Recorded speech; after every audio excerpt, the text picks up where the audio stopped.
Well, g'day there. We got Bloke News for Wednesday the 13th of December. Now, the headlines today, Howard's advisor. Now, there's reported last week there was a good sort. I'm going to try and pronounce the name again. Iktimal Hage-Ali. Really good sort, Muslim lady, 22 years old, is now officially an advisor to John Howard. And she was named Young Australian of the Year last year.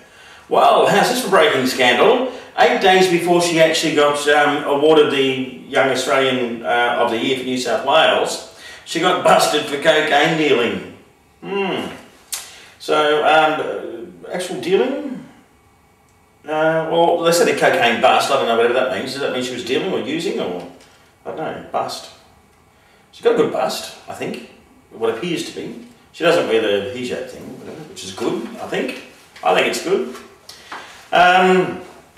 Now, those of you in New South Wales that have been bagging City Rail, now there's been lots of reports about City Rail not being able to get the timetable right, and you know, people not using the service, and then they've had an increase in the service because petrol prices were high and a whole bunch of other reasons and all that sort of stuff.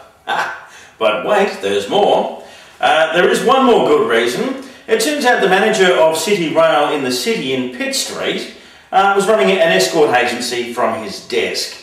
He wasn't the only one, there was another 5 blokes with him, so between the 6 of them running a bit of a porn racket, as well as an escort agency and a few other things as well. So obviously there were more important things than getting trains to run on time. Does that mean they were using the trains as the venue? I don't think I want to know any more about that.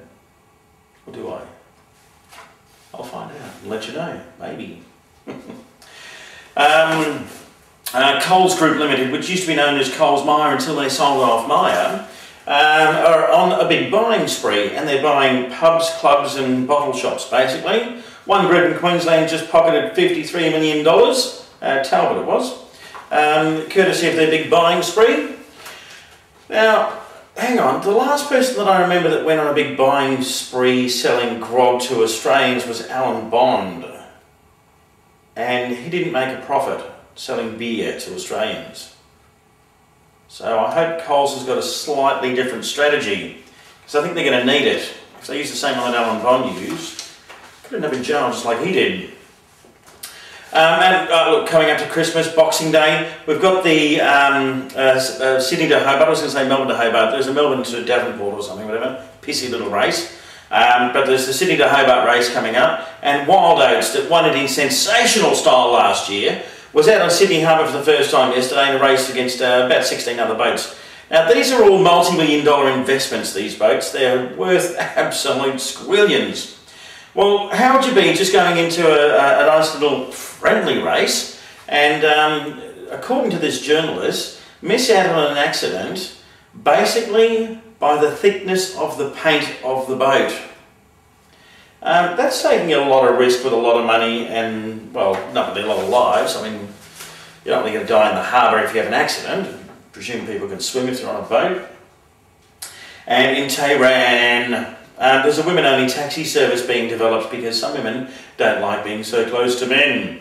I have to say, if they look at doing something like that in Australia, I wouldn't mind being a driver for a women's-only taxi service. And I can give you the drum right now, I'm going to be picking up good sorts. So if you're an ugly dog standing out in the street waiting for a cab, you can bet your bottom dollar Dave won't be picking you up. Good sorts only. We've got a bit of a policy here about that. And in rather sickening news, I was going to sort of finish off with that one, but this has just sort of been thrown at me. There seems to be a serial killer on the loose in some county in England. In the last week, he's killed five prostitutes. Now, you can understand having a bit of a thing against them and all that sort of stuff, you know, the high moral grounds and the, you know, high religious beliefs and, you know, for whatever reasons and all that sort of stuff, well, good on you. But to actually murder 5 people takes a special kind of psych, I reckon. And here's one dude who seriously needs to be caught.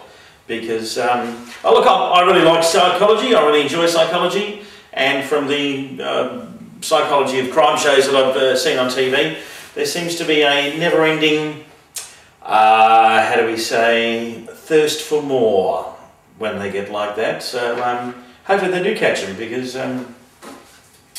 Yeah, regardless of what a person's background is, whether you agree with prostitution or not, the oldest profession in the world, by the way, should not be doing stuff like that. Yeah, they don't need to be killed. Yeah, if you don't like them, just, you know, ignore them. Like if you don't like mice, you can ignore mice. Well, not really, because they run around and annoy you.